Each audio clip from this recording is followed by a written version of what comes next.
Hello बच्चों, कैसे हो। आज मैं आपके लिए एक बहुत ही रोमांचक कहानी लेकर आई हूँ जिसका नाम है सबसे बड़ी चीज। एक बार की बात है, बीरबल दरबार में मौजूद नहीं थे। इसी बात का फायदा उठाकर कुछ मंत्रीगण बीरबल के खिलाफ महाराज अकबर के कान भरने लगे। उनमें से एक कहने लगा, महाराज, आप केवल बीरबल को ही हर जिम्मेदारी देते हैं और हर काम में उन्हीं की सलाह ली जाती है। इसका मतलब यह है कि आप हमें अयोग्य समझते हैं, मगर ऐसा नहीं है। हम भी बीरबल जितने ही योग्य हैं। महाराज को बीरबल बहुत प्रिय थे। उनके खिलाफ कुछ नहीं सुनना चाहते थे, लेकिन उन्होंने मंत्रीगणों को निराश न करने के लिए एक समाधान निकाला। उन्होंने उनसे कहा, मैं तुम सभी से एक प्रश्न का जवाब चाहता हूँ, मगर ध्यान रहे कि अगर तुम लोग इसका जवाब न दे पाए तो तुम सबको फांसी की सजा सुनाई जाएगी। दरबारियों ने झिझक कर महाराज से कहा, ठीक है महाराज, हमें आपकी ये शर्त मंजूर है, लेकिन पहले आप प्रश्न तो पूछिए। महाराज ने कहा, दुनिया की सबसे बड़ी चीज़ क्या है।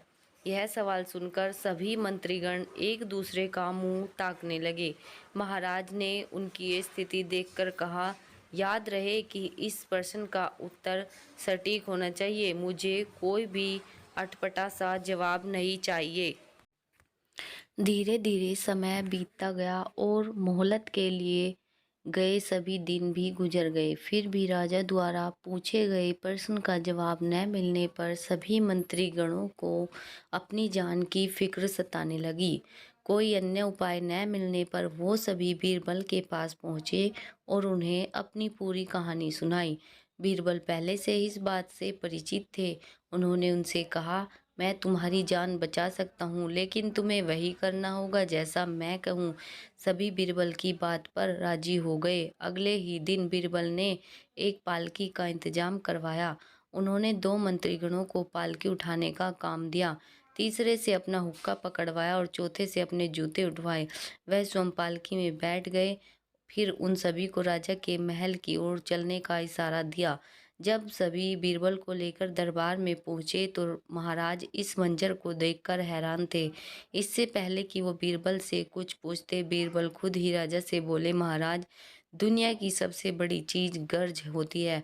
अपनी गरज के कारण ही ये सब मेरी पालकी को उठाकर यहाँ तक ले आए हैं। और यह सुन महाराज मुस्कुराए और बिना मुस्कुराए न रह सके और सभी मंत्रीगण शर्म के मारे सिर झुकाए खड़े रहे। इस कहानी से हमें यह शिक्षा मिलती है कि हमें कभी भी किसी की योग्यता से नहीं जलना चाहिए, बल्कि उससे सीख लेकर खुद को भी बेहतर बनाने की कोशिश करनी चाहिए। तो बच्चों, आपको हमारी ये कहानी कैसी लगी हमें कमेंट में ज़रूर बताएं। धन्यवाद।